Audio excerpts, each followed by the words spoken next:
aqui então para mais um registro do Projeto Memórias do Instituto Brasileiro de Direito Processual, hoje com o professor Egas Dirceu Muniz de Aragão, que eu tenho a honra e o prazer de entrevistar.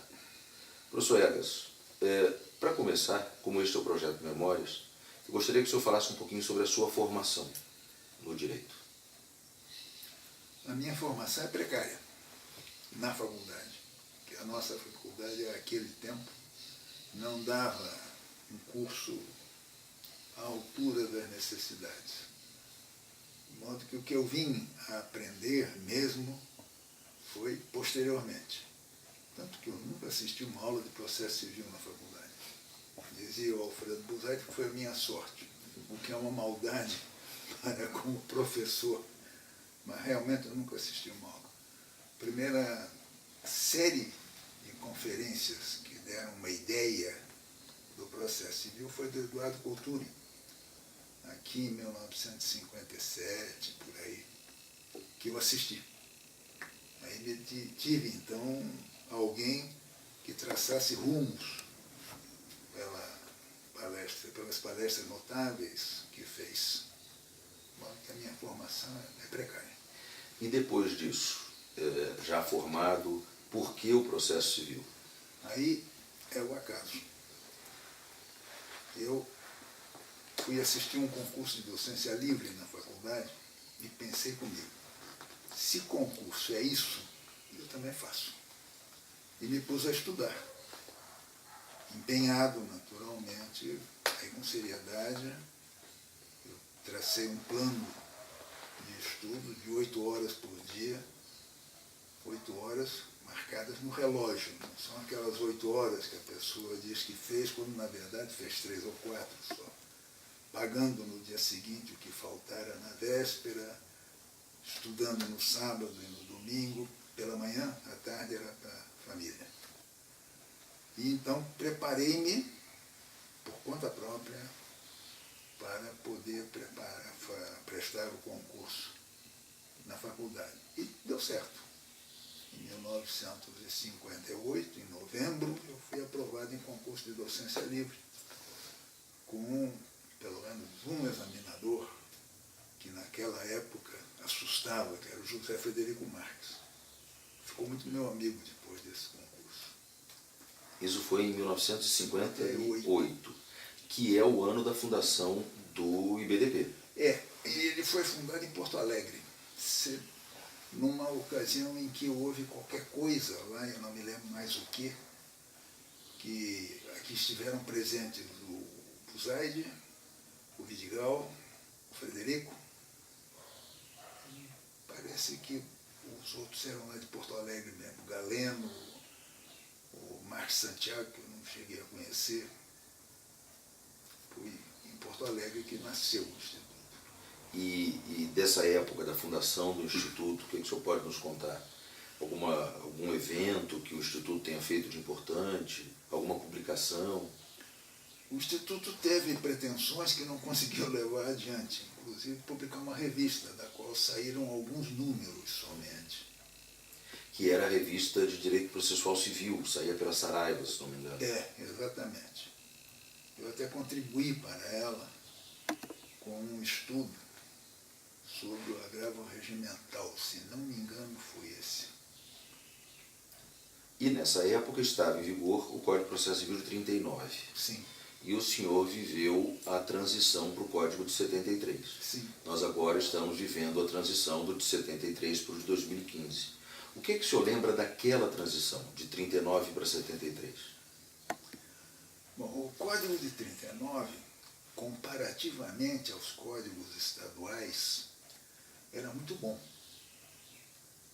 Porém, não era tão bom quanto poderia ser e veio a ser o de 73. O Machado de Guimarães contou-me que o Couturi, numa visita que fez a ele no Rio, disse que o Pedro Batista Martins, que participou ativamente, foi ele quem, na verdade, elaborou o Código de 39, que o Pedro Batista Martins se entusiasmou para elaborar esse código como o Código Austríaco. Naquele tempo era famoso, Código Lá tem outro nome, não é código, não me parece que... Não me lembro agora. E a ordenança processual civil. E fez o código, segundo o Cotturi, ouviu dele um apoio no código austríaco. Buzaid, se não me engano, disse que o código tinha duas almas. Uma alma, digamos, atualizada, que era a sua primeira parte, e depois uma alma desatualizada, que eram as partes seguintes, com todos aqueles processos especiais. Não sei quem foi, parece-me que foi o Costa Carvalho, que me disse que o ministro da Justiça, ao pedir ao Batista Martins para elaborar o código, que fizesse uma coisa parecida com o Código de Minas, o que felizmente ele não fez, porque dos códigos estaduais o que valia a pena ler era o da Bahia, do Eduardo Spínola. Esse sim, com influência germânica, um código comparado aos demais da época de muito boa qualidade. Os outros não. Os outros eram abaixo da crítica, de São Paulo incluído. E de 39 para 73, a transição, do ponto de vista prático, o senhor se lembra se houve muita resistência às mudanças? Como é que foi isso? Penso que não. O Jânio quis fazer a reforma de todos os códigos e incumbiu o Alfredo de fazer um projeto de código de processo civil. O Alfredo elaborou o projeto, convocou um congresso que ele mesmo arranjou financiadores para poder fazer em Campos do Jordão. Aqui compareceram professores e processualistas não professores do Brasil inteiro, talvez não do Amazonas, suponhamos, mas dos outros estados, quase todos. E nesse congresso o projeto, aliás, foi intensamente discutido. Era um regime de internato de alunos, porque todos ficaram hospedados no mesmo hotel, todos tinham que estar no começo das sessões, que era pela manhã, por sessão à tarde e até o fim do dia, e passamos lá uma semana talvez, trabalhando intensamente na análise do projeto. As sugestões de lá advindas, o Alfredo incorporou, não todas, naturalmente, incorporou ao projeto, que se converteu em lei, porque na ocasião ele era o ministro da Justiça. Ele teve até um desentendimento com o professor do Rio, que era deputado, não me lembro o nome dele agora, porque o professor, de certo modo, queria enfrentar o Alfredo. O Alfredo, além de ser muito competente, ele era talvez um dos maiores, ou o maior processualista brasileiro naquela época. Ele e o Zé Frederico eram dois elementos notáveis. E era ministro, né? Enfrentá-lo era meio complicado. Quando o projeto foi para o Senado, foi sorteado o relator, ou foi escolhido o relator, não sei qual é o método, o senador Ascioli Filho, aqui do Paraná. E o Ascioli me procurou e me perguntou se eu ajudaria nessa tarefa. E eu disse, ajudo, mas primeiro vou falar com o Alfredo para preparar o terreno, porque se ele não concordar com isso, não adianta. Telefonei para ele no Ministério, expliquei que o Ascioli tinha me procurado e que eu ia auxiliar o Ascioli. O que ele achava? Eu disse, ótima ideia. E o Ascioli, então, conseguiu fazer aprovar no Senado matérias que tinham sido, por determinação do Alfredo, rejeitadas na Câmara. Porque o Ascioli era muito maneiroso, um político hábil, e o Alfredo recebia, agora, desarmado, o que o Ascioli dizia, porque ele sabia que era eu que estava por detrás, não havia ninguém que quisesse enfrentá-lo. E assim o projeto passou, alguns temas que eram novidade foram muito bem aceitos, a eliminação das ações combinatórias foi muito lamentada pelo Moacir Amaral Santos, que tinha um livro sobre isso, mas não me parece que tenha havido nenhum tipo de reação ao projeto. Um assunto que agora está na moda e que, na verdade, é objeto de reflexão há muito tempo, diz respeito à jurisprudência e à atuação dos tribunais como fonte do direito e, de alguma maneira, até vinculando decisões futuras. O professor Barbosa Moreira disse certa vez que, há muitos anos, quando havia, claro, muito menos decisões e até menos tribunais do que nós temos hoje, a jurisprudência tinha um papel já muito importante. O que o senhor pode falar sobre o papel da jurisprudência naquela época? Sempre teve um papel importantíssimo.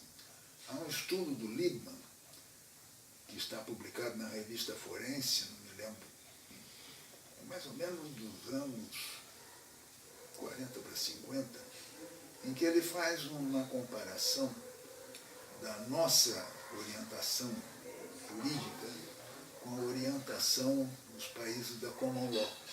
E diz que o Brasil era uma espécie de meio termo, porque aqui ninguém fazia uma petição ou escrevia um trabalho sem reunir jurisprudência e doutrina. Porque a jurisprudência, segundo ele, lembrava o lado anglo-saxão. E a doutrina, o lado europeu continental.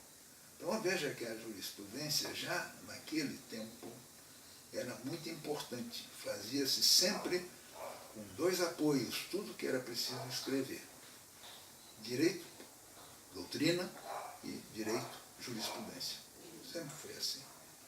A importância da jurisprudência me parece fundamental há muitos e muitos e muitos anos. Bom, professor, já nos preparando para encerrar essa entrevista, eu queria que o senhor falasse um pouco sobre a sua obra. O senhor tem obras que todas as gerações mais novas conhecem, como os comentários ao Código de Processo Civil de 73, em que o senhor trata de temas tão importantes como as nulidades processuais, os atos processuais em geral, sua obra sobre embargos infringentes. Queria que o senhor falasse um pouco sobre a sua obra, como ela foi produzida, em que medida o senhor acha que essa obra, mesmo com as mudanças legislativas, pode permanecer. Bom, quanto aos embargos, era a minha tese de concurso à cátedra, concurso que eu tive que fazer também a galope, porque houve uma desavença na nossa faculdade aqui entre um professor que era docente livre e um que era catedrático interino. Isso é uma coisa que só aqui no Brasil alguém poderia inventar. E, para livrar-se desse problema, o Conselho Técnico Administrativo, que era o órgão que auxiliava o diretor na direção da faculdade, decidiu pôr em concurso todas as cadeiras vagas. E eu, que tinha feito concurso em novembro para docente livre, em dezembro fiquei sabendo que sairia um edital em janeiro convocando concurso para todas as cátedras. E eu tive que concorrer. Então, preparei essa tese no espaço de 6 meses, que é mais ou menos o que o edital concedia. Né? Então, depois é que eu a converti no livro que saiu uns tempos depois. Mas parece-me que os embargos já foram abolidos, de modo que a tese e o livro em si, nessa altura, perderam a razão de ser. Os comentários, eu fui convidado com grande surpresa.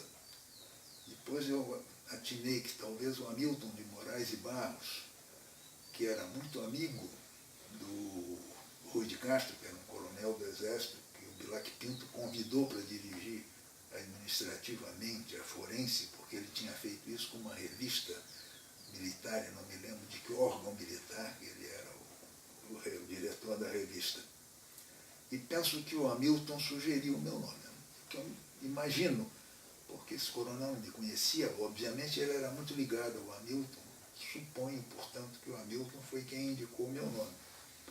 E eu me vi nessa situação, lecionando e advogando. Escrever esse comentário seria uma coisa muito difícil para poder acomodar 3 tarefas, todas elas importantes. Então eu me decidi a fazer o comentário o mais breve que fosse possível. Fechei ele em casa no metade do mês de junho, Trabalhei até a metade de agosto, mês de julho era de férias forenses aqui, e o comentário ficou pronto, feito. Para tanto eu me vali das anotações de aula, de todas as minhas anotações, porque tudo aquilo tinha sido objeto do curso de processo de lições. Né? Então fiz o comentário. Depois, mais tarde, andei melhorando um pouco, mas a base do primeiro volume, primeira edição, aliás, é a mesma até o fim. Um trabalho sério, de verdade, em termos de esforço. Em termos de direito, os outros é que podem julgar. O senhor falou que exercia a docência e a advocacia. Como é que era conjugar essas duas atividades que tomam tanto tempo? Bom, durante o tempo, ainda, além da docência, eu fui diretor da faculdade, o que me obrigava a permanecer a manhã inteira lá durante 4 anos. A solução era pôr o papel na máquina, datilografar e sair. Não tinha direito de corrigir nada, não tinha direito de prestar atenção às frases para ficarem mais elegantes. A advocacia é muito absorvente. Não sei quem, certa feita, disse que a advocacia é como uma amante espanhola, que naquele tempo eram as amantes mais exigentes que se conhecia. A advocacia é terrível. Você não tem direito a nada, não tem direito a descanso, pegar de surpresa uma decisão que não esperava, ou que esperava num sentido e veio no outro, de modo que é um trabalho terrível. Para isso tinha que levantar cedo e deitar tarde, né? Dedicar o dia inteiro. A aula na faculdade, depois de correr o primeiro programa, torna-se mais simples, porque você já tem as anotações próprias da aula do período do ano anterior. Aliás, eram 2 anos o processo civil, não sei se ainda são. Então, tornava-se menos complicado. Agora, a advocacia não. A advocacia é uma caixa de surpresas, é mais ou menos como, de vez em quando, embolar na onda, que a pessoa fica afogada com aquelas novidades que surgem, com os problemas que aparecem, com os julgamentos que pensava serem de um rumo e serem de outro, e assim por diante. Mas tem que trabalhar, né?